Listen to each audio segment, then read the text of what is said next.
오늘은 칼빈의 신비주의에 대하여 알아보겠습니다. 루터는 비록 중세의 수도원주의를 비판을 했지만 그것은 수도원주의의 모든 것보다는 그릇된 수도원주의를 비판했습니다. 루터 자신도 수도원에서 복음을 이해하지 못하고 수도의 노력을 통하여 공로를 세우고 하나님 앞에 어려워지는 노력이 헛되다는 것을 깨달았기 때문입니다. 이런 헛된 노력은 인간의 타락과 죄성을 이해하지 못하고 아직도 인간에게 남아있는 선하고 신성한 부분을 통하여 공로를 세우려는 노력으로 본 것입니다. 인간의 전적 타락과 무능함, 그리고 이신칭의 진리를 발견한 루터에게는 수도원의 이러한 노력은 무의미하고 거짓된 것이었습니다. 그러므로 루터는 복음과 말씀 그리고 그리스도 없이 검욕과 명상에 잠기는 것을 비판했습니다. 그러나 버나드 유형의 그리스도를 향한 헌신과 교제 그리고 말씀과 그리스도를 통한 관상은 긍정적으로 평가했습니다. 칼빈도 당시 수도원주의 문제점을 신랄하게 비판했습니다. 칼빈은 당시 수도사들에 대하여 무지한 자들이라고 혹평하며 그들의 바리새적 교만과 위선을 비판했습니다.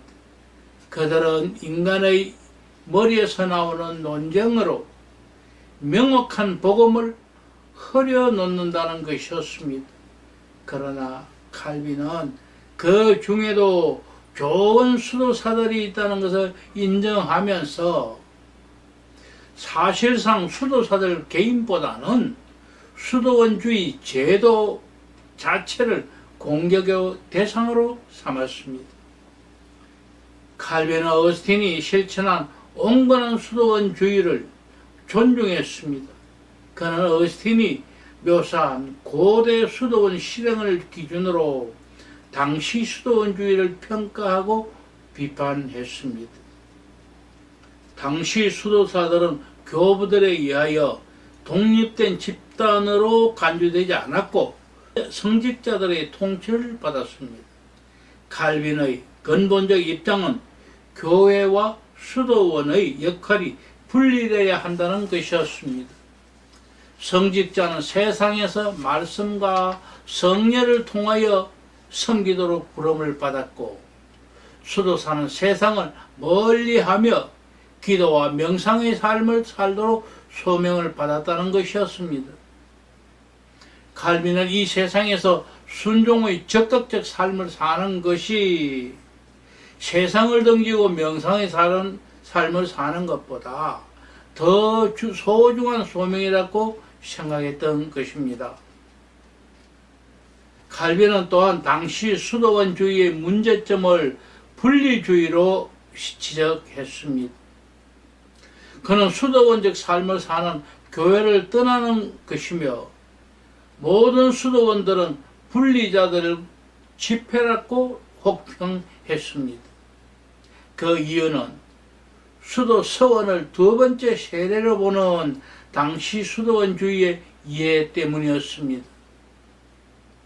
두 번째 세례는 성경적 근거가 없고 수도사들을 교회로부터 분리시키는 이중적 기독교를 만드는 것이라고 비판했습니다. 칼빈은 중세 수도원 제도 전통에서 나오는 명령과 권고의 구별이 이중적 기독교를 만드는 주범이라고 비판했습니다. 즉 수도사들에게만 명령과 권고가 둘 다 해당되는 것이고 일반 성도들에게는 명령만이 주어졌다는 중세 수도원주의 가르침을 거부하며 칼빈은 그리스도의 삶을 향한 규칙은 명령과 권고를 다 포함하며 이 두 가지가 다 모든 성도들을 위하여 주어진 것이라고 말했습니다. 모든 성도들이 다 원수를 사랑하는 것이며 모든 성들이 복수를 하지 말라는 것입니다. 산상수훈은 수도원에게만 국한된 것이 아니고 교회 전체에 주어졌다는 것입니다. 칼빈은 수도원 제도가 완전한 것을 향한 최선의 길이라는 수도원주의 입장을 냉소하며 그 무지를 비판했습니다. 이러한 수도원 제도는 하나님의 성인을 받은 것이 없으며 모든 다른 소명들을 상대적으로 가치가 없는 것으로 만든다는 것이었습니다.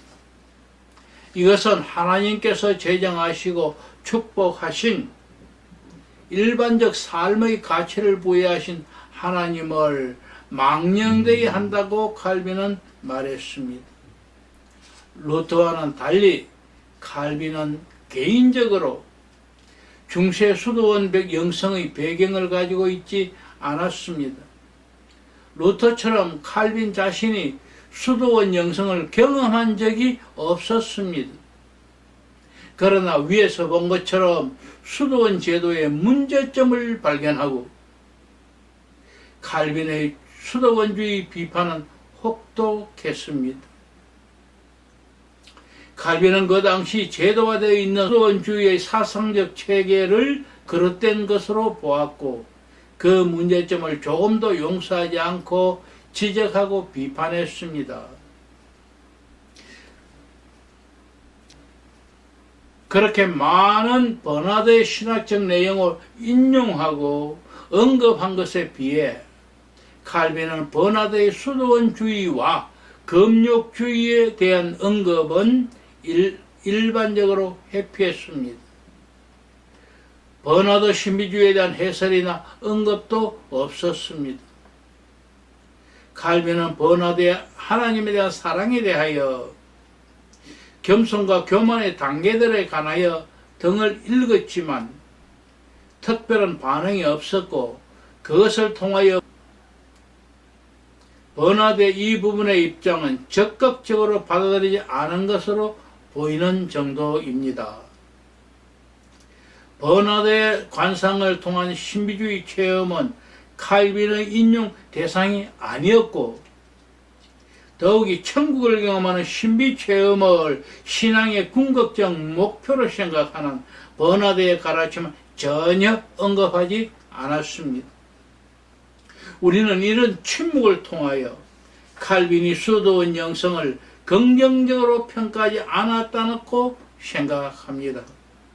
특히 신비주의의 근간을 이루는 감상을 통한 신비 체험은 칼빈의 관심 대상이 아니었습니다.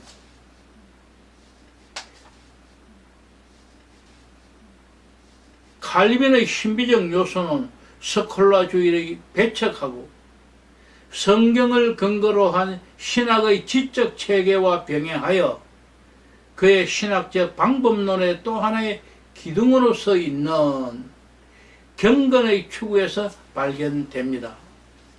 성경과 명상적 신비 체험을 중심으로 하는 버나드 유형의 설교적 가르침에 대신에 칼빈은 성경을 중심으로 구원의 신비를 체계적으로 정리했습니다. 논리적이기는 하지만 중세 스콜라주의를 탈피하고 성경을 근거로 구원의 내면적 경험을 소홀히 하지 않는 신학을 한 것입니다.